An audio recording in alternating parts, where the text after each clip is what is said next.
stuff there in the house. No, he was compassionate when he found that sheep. He picked that sheep up and he put it on his shoulder. You pet the sheep, fuzzy sheep, and walked it home. He showed compassion.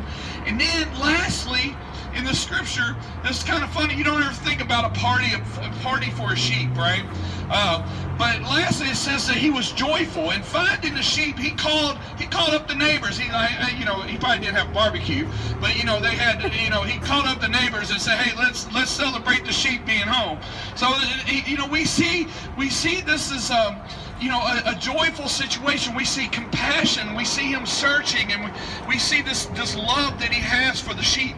Now the scripture, honestly, when I first read it, it kind of confused me a little bit, because it says he had 100 sheep, and one of the sheep wandered off, and he left the 99 sheep.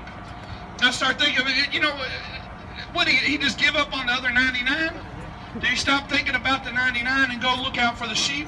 Well, I didn't really understand this scripture and that part of the scripture until I had children.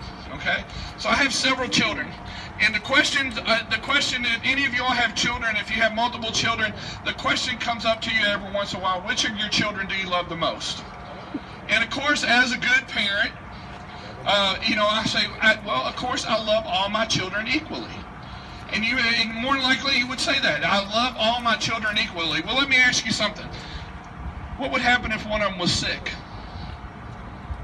Wouldn't the love for that child, you wouldn't stop loving the other children, but your love would be more focused. It would be more pinpointed. It would be focused on that child that was sick, and you had that outpouring of love for them. Or if that child was lost, or if that child was hurt, or something bad happened to that child, you wouldn't stop loving the other children, but your love would be intense and more focused upon that.